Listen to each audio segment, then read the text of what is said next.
We have a rule in life. Everything that we're going to see and to hold in our hands, every creation that we ever approach in our life, a laptop, a projector, a table, a chair, a light bulb, anything, you name it, anything that was ever created, we know that if there is a creation, there has to be a creator. Coming to say that this beautiful creation with billions of stars, galaxies, oxygen, water, everything, people, animals, 2 million different kinds of animals, trees, flowers, so many brilliant things in a creation, coming to claim that something like this happened with a random explosion and everything started to expand out of nowhere, and then it started to develop with certain evolution and one thing leads to another, it's also not exactly clever to claim such a claim. But when the professors are saying it in university, everybody buys it. They live with that, they learned it, they got to test on it, they pass the test, and then they become professor, and excuse my language, they continue to teach this nonsense to another 10 million people, and they will teach it to 100 million people, and I promise you, not even one of them believe what he's preaching. Why? Every normal human being knows if there is a chair, there must be a carpenter. I don't know him, but I'm willing to swear on my life that the carpenter made it. If there is a laptop, there's some kind of Japanese engineer that made it. I'm willing to swear on it. I don't have to know him. If I go to the moon and I see a Coca-Cola can, I know somebody was there before me. He didn't get there by itself. If there is a creation, there must be a creator. The more brilliant the creation is, it indicates that the creator is more brilliant. To make a chair, you don't need to be a genius. One day of training and you know how to make a chair. To make an F-16 airplane, you need 20 years of training. It's not enough one day. Why? It's a very sophisticated machine. The more clever the machine is, the more ability the creator has.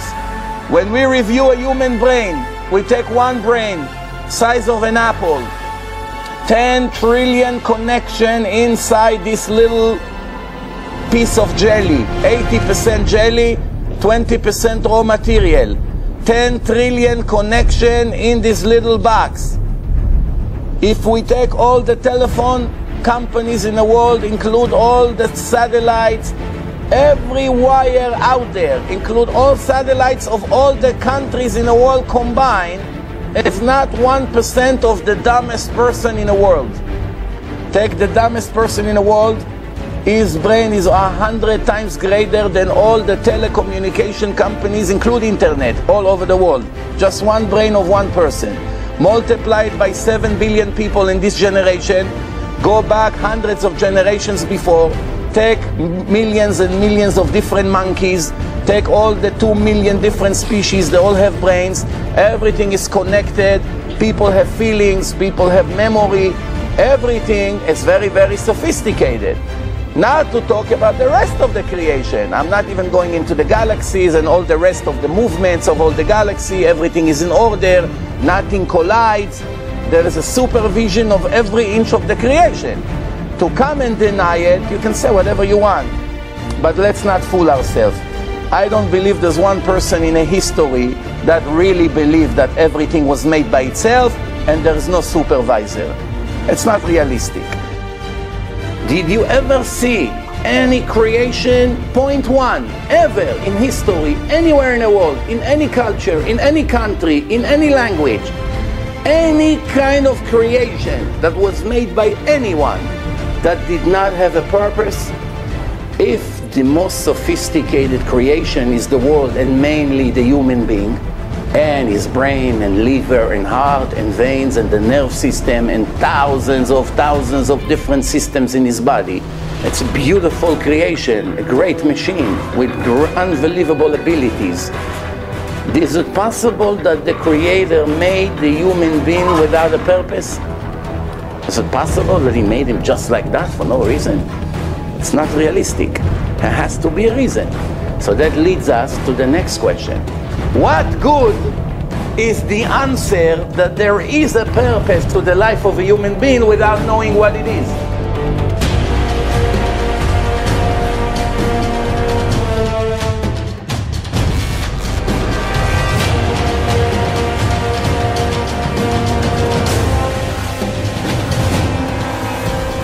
Did you ever see in life a normal human being that it doesn't bother him? What am I doing in this world? 6.4 billion people, so many people running around, business, marriage, children, animals, food, all kinds of things. What am I doing here? The Creator that put me here, what does He want from me? Why did He give me 7 years of life? Is it possible that this Creator, which is so sophisticated, He puts us here with a purpose and never bothered to tell us the purpose? Nobody ever knew the purpose. Nobody knows what to do. So what are we living for? What's the point of living? Why dying? Why living? Why being sick? Why being rich? Why being poor? Get married, have children, not get married, suffer? What's all this? Has a reason, a purpose without any instructions? Of course not.